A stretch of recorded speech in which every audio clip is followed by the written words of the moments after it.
Você é uma ilusão? Mary Midley. Esta é uma análise literária. Não reproduz as opiniões ou pontos de vista da autora ou editores. Pode conter ilações, comparações ou exemplificações para com a cultura política do dia ou eventos atuais. É uma tradução minha do original em inglês e pode ocorrer pequenas incorreções, mas que não comprometem o entendimento da obra no seu todo.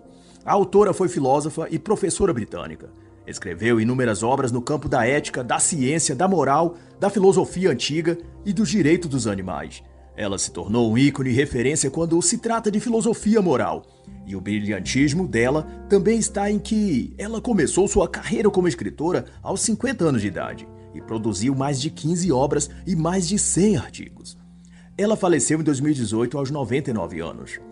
Esta obra, por conseguinte, reflete sobre a perda de sentido humana.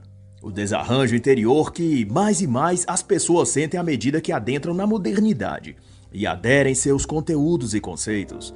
E de acordo com a autora, não há preceito maior dentro do modernismo senão a do materialismo, de que tudo tem seu início e fim em si mesmo, em sua própria estrutura material.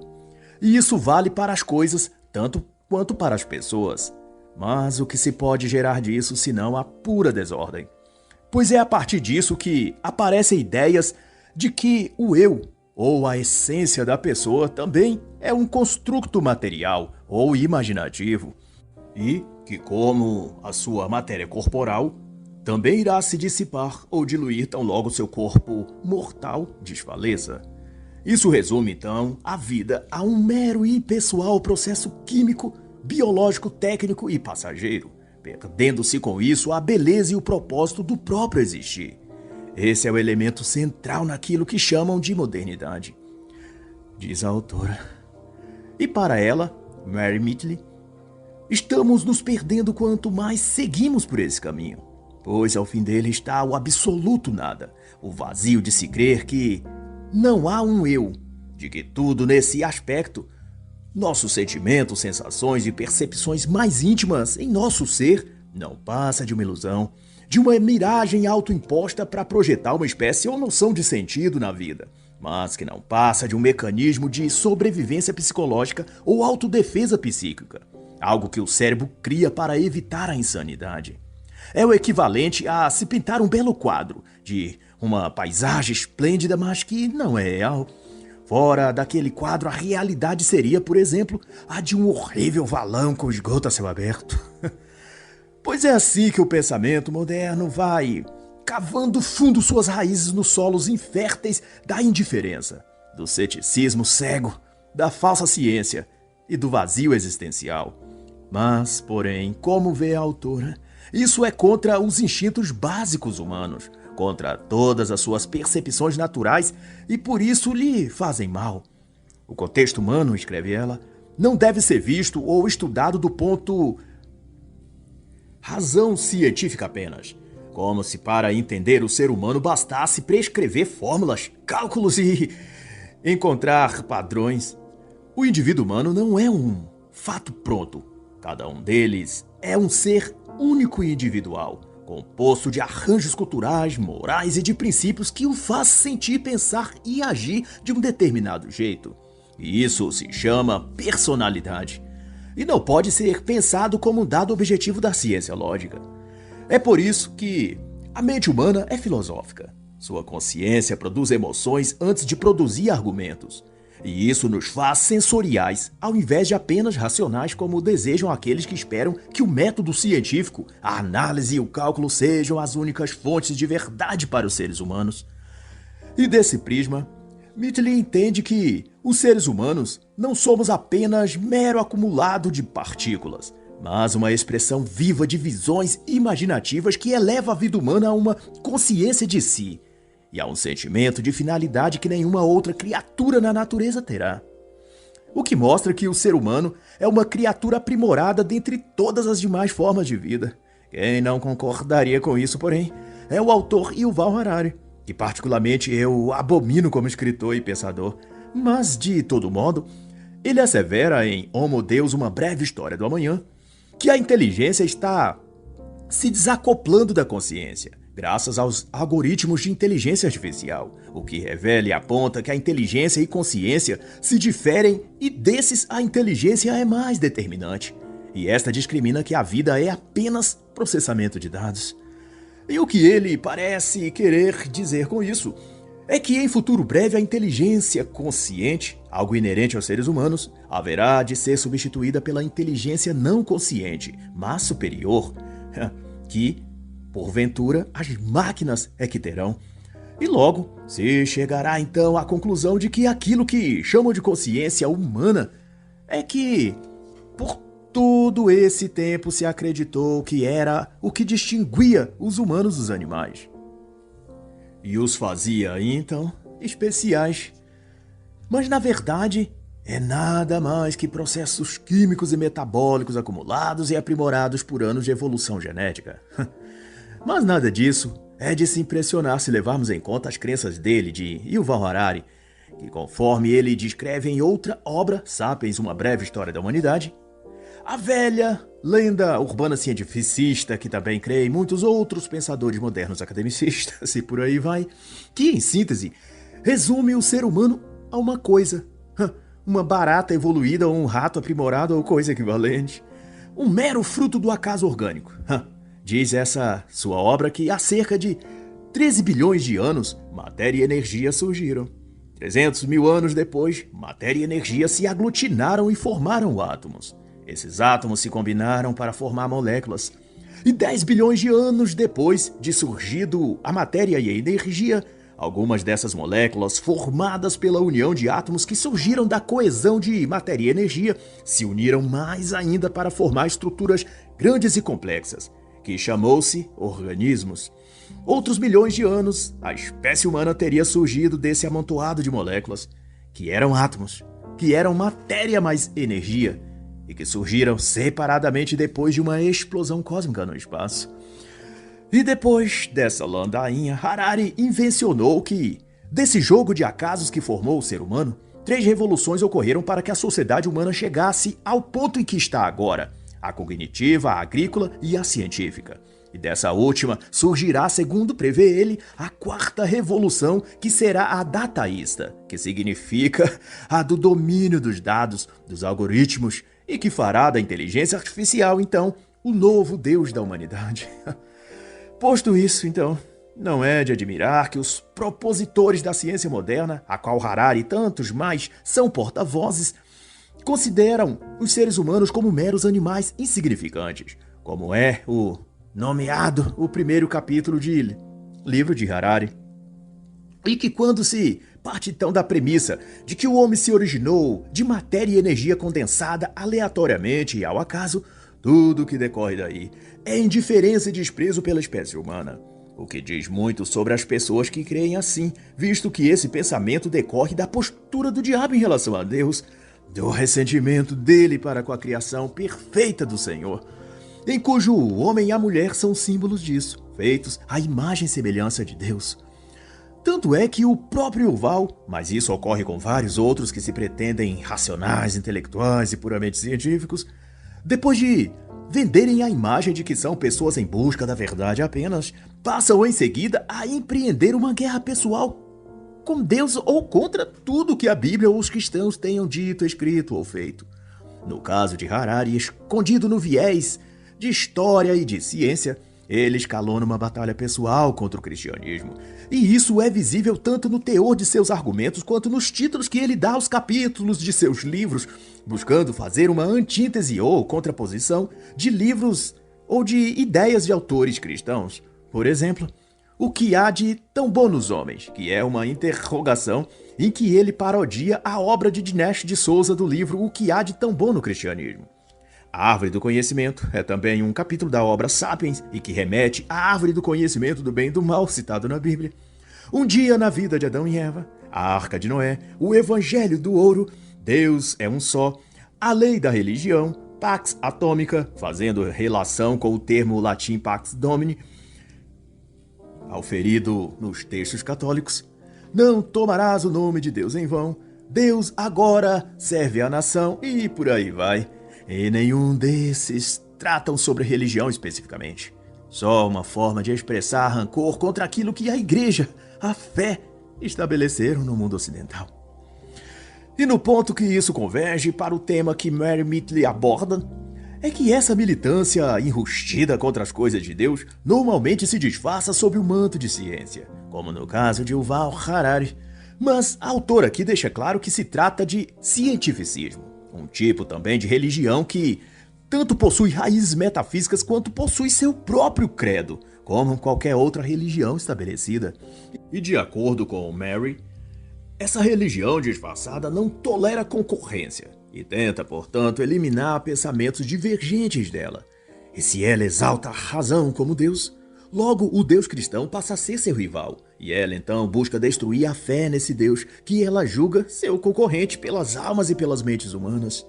Mas, todavia, o conjunto de suposições que o cientificismo faz não é baseado em ciência, no rigor do termo, mas em declarações de fé, de dogmas que parecem irracionais e lógicos, mas apenas porque toda opinião ou pesquisa que se opõe e esclarece aqueles pontos é proibido e censurado, de modo que o público comum não tenha acesso aos argumentos ou estudos que refletem aquelas preposições.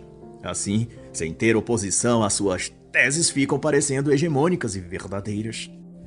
E então, a autora se interpõe a isso dizendo que a ciência não é um campo separado ou fatia separada da realidade, e que expressa a verdade de todas as coisas.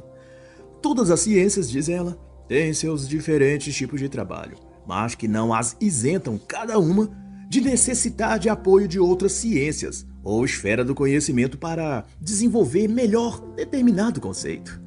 E ela cita como exemplo a biologia, que ao tratar e pesquisar sobre o conceito de vida e de evolução, precisa recorrer à história, outra ciência, para encontrar respostas ou hipóteses pelo menos. O mesmo se dá para a física, para a matemática e toda outra. Elas sozinhas não encontram respostas. E boa parte dessas respostas, então, acabam vindo da filosofia, ou até mesmo da teologia. Para os profetas do cientificismo, declara então ela, o mundo real é feito apenas de coisas e objetos. Não há sentimentos, sensações ou emoções. E as próprias pessoas são também consideradas coisas, células amontoadas. E essa premissa sugere então que tudo que há de importante para saber pode ser compreendido e verificado pelas lentes de um telescópio, ou de um microscópio, ou pelo relatório posterior de um cientista. Olhando dessa ótica, é como se o próprio ser humano, enquanto indivíduo, não exista. Ele é só uma cobaia, um protótipo ou uma amostra de laboratório para ser estudado. Mas Mary Mittley não está sozinha na crítica que faz a essa esquemática cientificista. O autor vietnamita Thich Xuan também se junta a ela na obra Causa e Harmonia, a Fabricação do Real, para dizer que a ciência determinista newtoniana deixou de servir como base de explicação da realidade dos fenômenos, sejam da natureza humana ou qualquer outra. Thich Xuan, que é astrofísico e cientista de renome, enfatiza que para Newton o universo era uma massa de partículas materiais inertes e submetidas a forças cegas, de modo que toda a história de um sistema poderia ser explicada e prevista a partir de um evento com certo número de leis da física e de análise de dados. E para falar dele de novo, de Harari, o professor de história em Israel, não é exatamente isso que ele faz? Um reducionismo do ser humano a aglomerados de partículas movendo por leis cegas de causa e efeito. Há 13 bilhões de anos houve uma explosão, o Big Bang. E a energia e a matéria se fez. A matéria e a energia se uniram e o átomo se fez. Mais tantos milhões de anos e os átomos se juntaram. A molécula então se fez. Mais alguns milhares de anos e o ser humano veio a existir.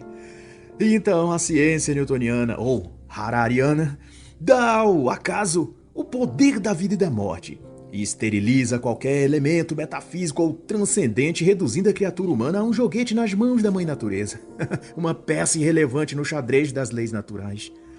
E como cientista, Thich Xuan rejeita esse reducionismo da vida, chama-o de simplista e estreito e diz que a realidade não pode ser fragmentada para ser compreendida.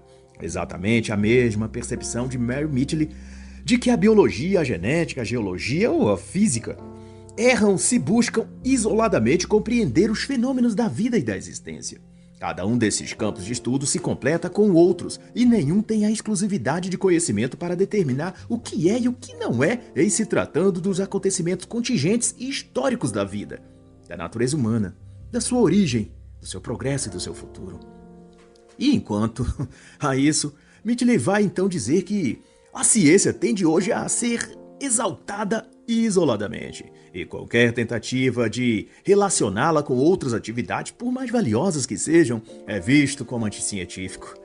Porém, essa postura por si só é anticientífica, pois não faz sentido do ponto de vista científico, que é o de criar conhecimento, isolar-se numa bolha de ideias ou premissas dogmáticas que não podem nunca ser questionadas.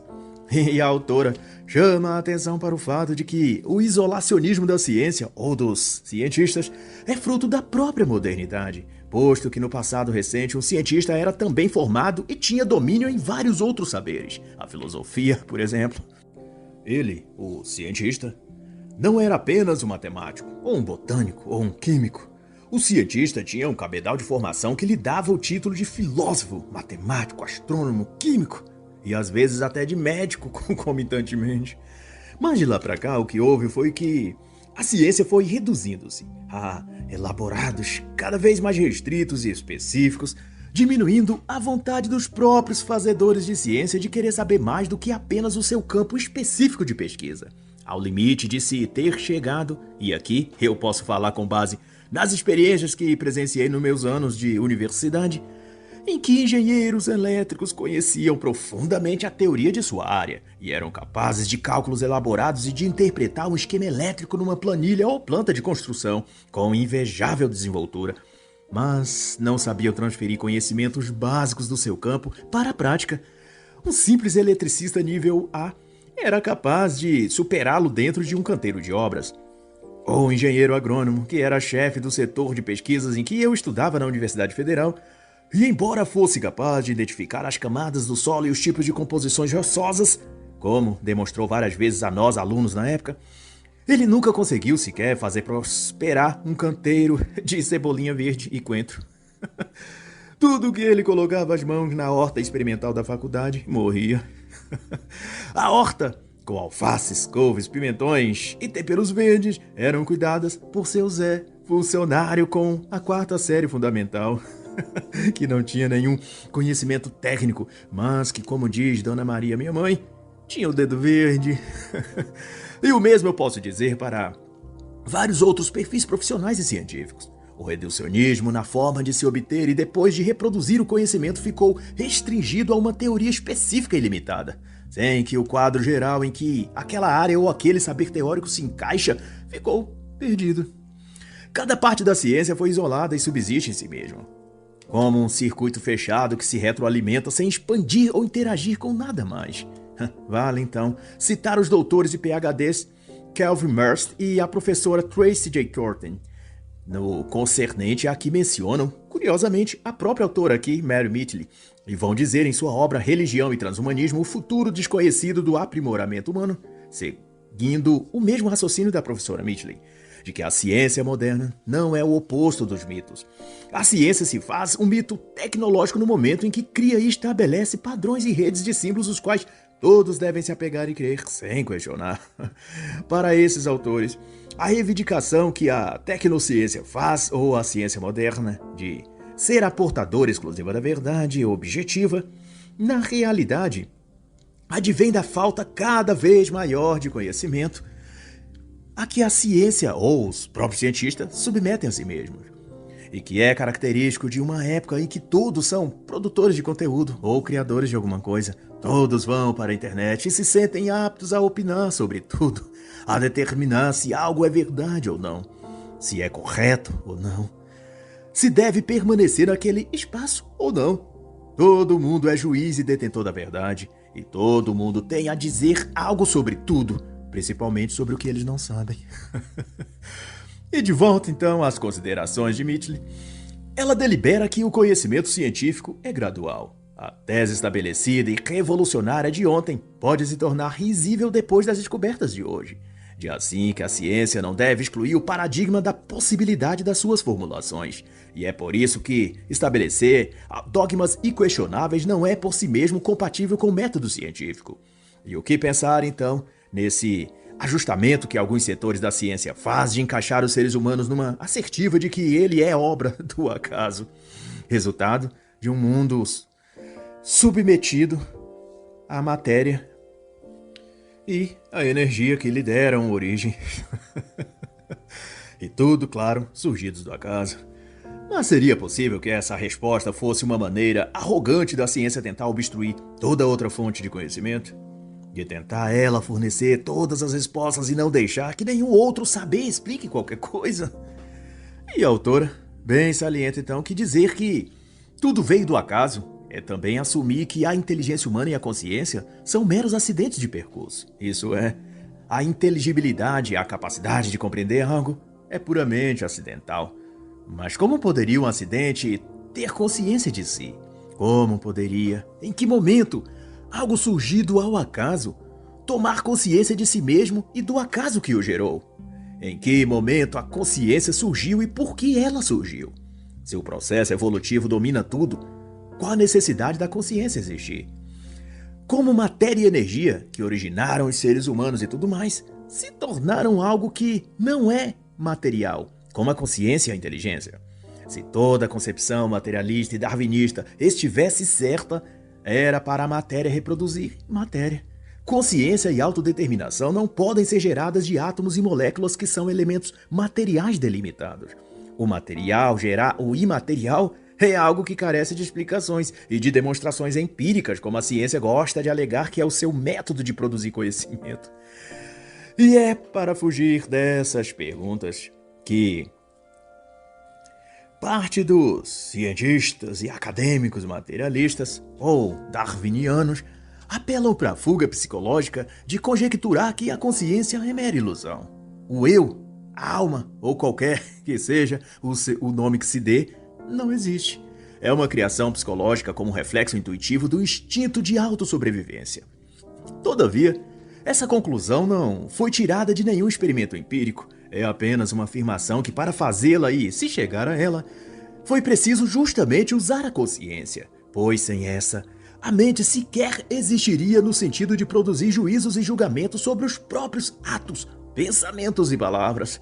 Ou seja, não seria possível se fazer uma afirmação e julgar que ela está correta ou que contém mais sentido do que uma outra.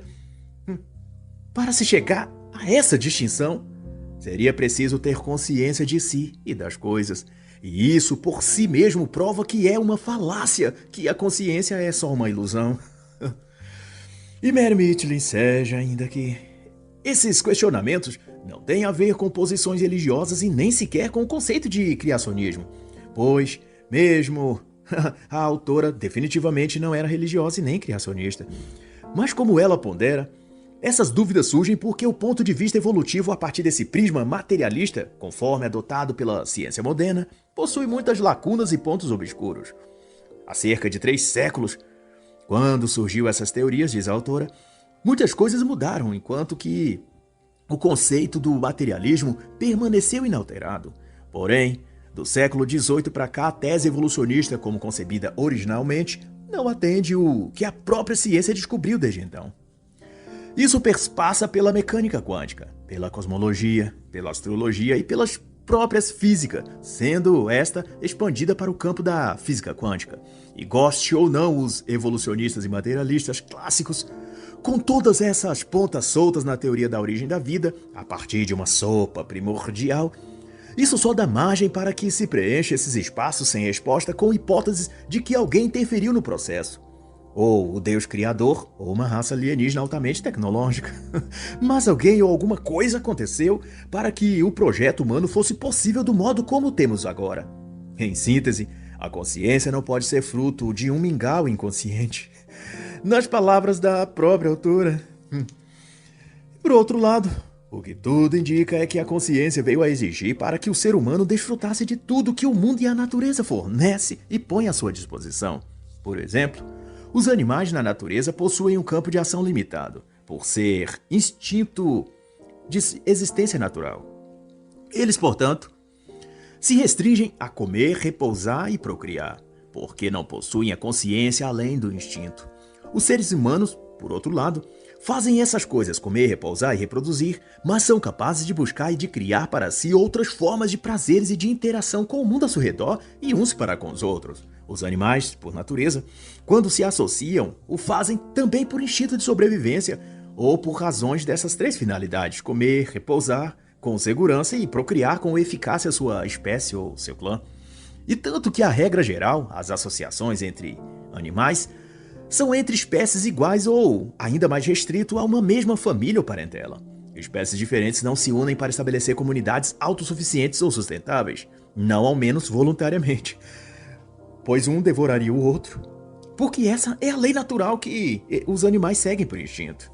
Mas já os seres humanos, eles se unem e se associam uns com os outros e com animais também, juntando tudo isso apenas por seu prazer de conviver. Ele é capaz de encher uma casa de animais ou pessoas apenas pela consciência de que pode sentir satisfação emocional com isso. E essa capacidade de dedução e de escolha, segundo seu sentimento de afinidade e não de utilidade, já demonstra um elevado grau de consciência em sua mente ou psique, que não é racional supor que tamanha sofisticação e refinamento nos processos e conexões cerebrais sejam originados ao acaso, sem a intenção de capacitá-lo a fazer exatamente essas coisas e escolhas. E outra vez surge então a pergunta, destacada pela autora na citação de um outro autor, Simon Curry. Como produto de processos inanimados, em última análise, pôde vir a compreender a si mesmo, ao seu mundo e o seu propósito? E a autora vai depois disso explorar um pouco da epigenética, da forma como os genes se conformatam, se associam ou se expressam. E como demandaria muito tempo e raciocínio técnico mais do que a proposta dessa análise demanda, deixo então a cargo do próprio leitor buscar essa perspectiva por seu próprio gosto e necessidade. E acrescento apenas que, conforme deixa clara a autora, a ideia de seleção natural é inadequada para sanar as dúvidas levantadas por esse ramo da biologia, e nem a gama de perguntas que surgem a partir dos filtros genéticos que decorrem dessa análise científica, desde essa disciplina. E em nenhuma parte disso se coloca a proposta religiosa como empecilho às teses evolutivas clássicas. Há apenas questões da própria física e química. Contudo, assevera a autora que apesar da apressada rejeição a tudo que vem da proposta e perspectiva religiosa, muitos dos cientistas modernos se comportam exatamente como profetas de uma religião fundamentalista. Eles negam tudo que seja oposta a ela e exige que os devotos acolham seus enunciados com a fé cega de um verdadeiro crente. E assim se tem que a ciência venha a se tornar irracional, se não dialogar com outros campos, a filosofia, a geografia, a linguística, a lógica e até a poesia. A ciência que só vê a si mesma é estéril, essa é a conclusão. Mas ao contrário do que deveria ser, esse tornou-se o padrão da ciência. Se algo não está de acordo ao que os seus sagrados profetas disseram, aquilo se torna uma heresia e não pode ser visto nem apresentado em lugar algum. Carlos Cipolla tem uma definição que explica, embora de forma paródica, esse fenômeno. Ele escreve em As Leis Fundamentais da Estupidez Humana que contra a estupidez, os próprios deuses lutam em vão. Ele conta que os movimentos de uma criatura estúpida são absolutamente instáveis e irracionais. E talvez ele estivesse pensando nos modernos profissionais da ciência atual. Ele diz que o estúpido não precisa ver vantagem nos movimentos dele, nas coisas que ele faz. Ele apenas faz, ou apenas fala, ou apenas escreve. É como se seguisse uma força interna que não obedece às leis da racionalidade ou da razoabilidade. E nesse ponto parece a definição dos cientistas e homens da ciência que se tem por aí. Eles divulgam algo, publicam uma tese, um estudo ou uma pesquisa, e a partir de então fazem campanha de assassinato de reputação ou de censura ou o que for para calar qualquer outro pesquisador de sua área que queira apresentar algum outro estudo ou pesquisa que discorde dos pontos que ele levantou. Mas imagine você, se não seria uma estupidez o inventor da roda de madeira sabotar quem tivesse pesquisas que desenvolvesse a roda de borracha. E o que seria da ciência se o inventor da bicicleta proibisse, através de um esquema com políticos ou grandes empresas de comunicação, proibir quem tentasse mostrar a eficácia superior dos motores a combustão? E daí um veículo movido a esse recurso? Você acharia isso estupidez? E o que achar então dos novos sensores que, em nome da ciência, reivindicam para si o direito de serem exclusivo porta-vozes da verdade? Terra plana deve ser proibido de se falar ou mostrar qualquer coisa a respeito. Medicamentos inoculáveis na veia? Esses devem ser apenas aceitados, injetados, e quem falar o contrário deve ser proibido. Nenhuma pesquisa, estudo ou nada contrário pode sequer ter a oportunidade de ser analisado. Isso para não falar das questões que deveriam ser biológicas e foram transportadas para os campos sociais apenas para se evitar o debate científico e racional. Daí, se a pesquisa biológica aponta algo a respeito que desminta aquela hipótese estabelecida como dogma e verdade, aí é só censura e cancelamento nas redes digitais.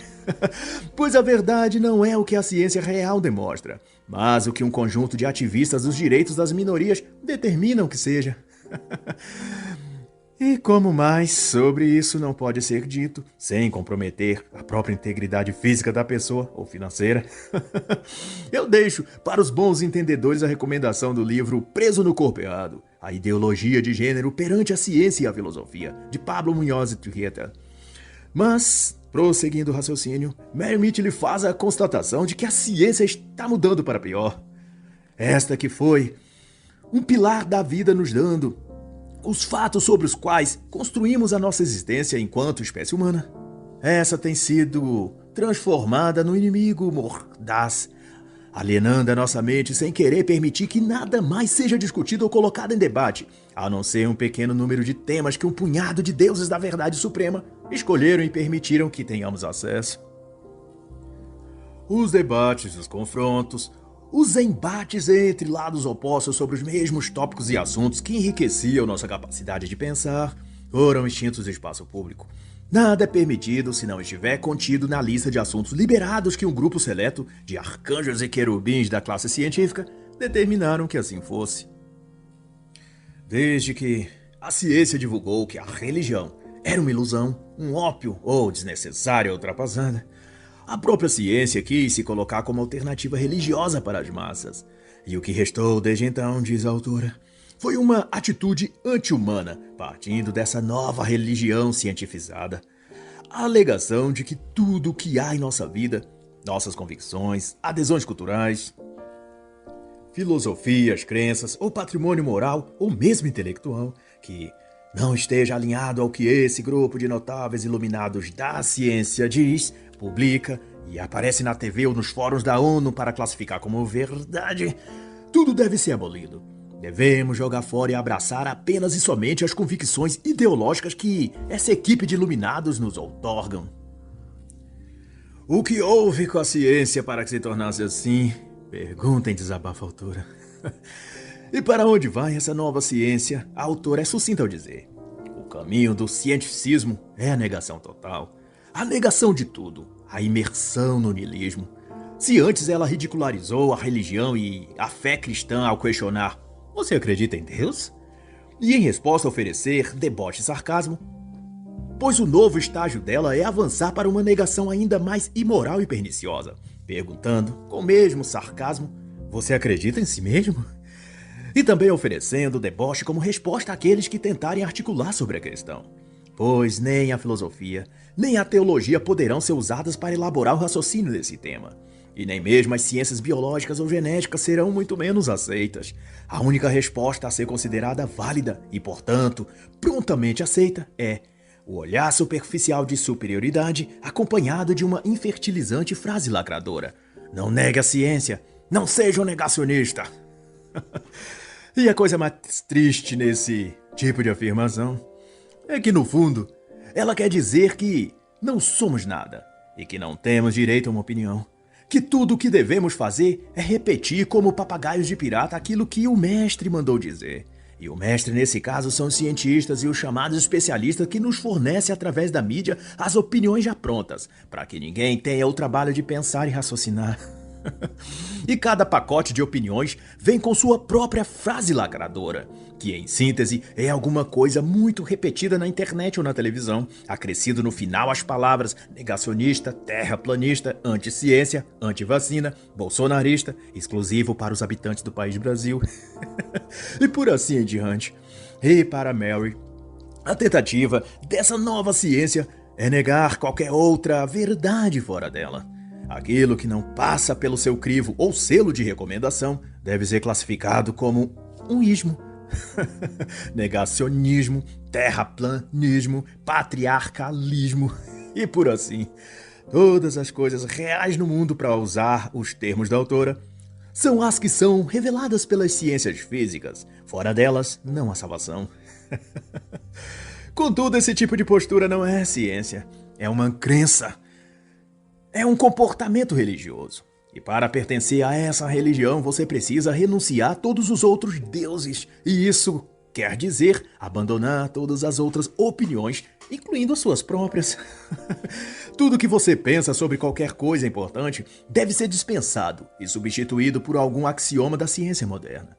Você deve aceitar, feliz, que o conceito de singularidade repercutido pela tecnociência é apenas para as máquinas e inteligência artificial. Para os seres humanos, a palavra de ordem é coletividade. O que ocorre, então, da perspectiva da autora, é um processo de abolição da autonomia e da pessoalidade que cada indivíduo é acostumado a pensar que tem, ou que ao menos deve buscar ter e desenvolver ao longo de sua vida.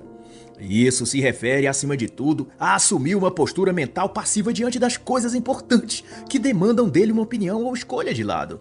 Ao renunciar a si mesmo, ele tende a afirmar aquilo que veio embalado em papel midiático. Isso é, aquilo que disseram os especialistas consultados por uma equipe jornalística de TV. Que coincidentemente, agora sou eu falando e não a autora, está em total acordo ao que os especialistas da ONU, das Big Techs ou do mercado financeiro disseram.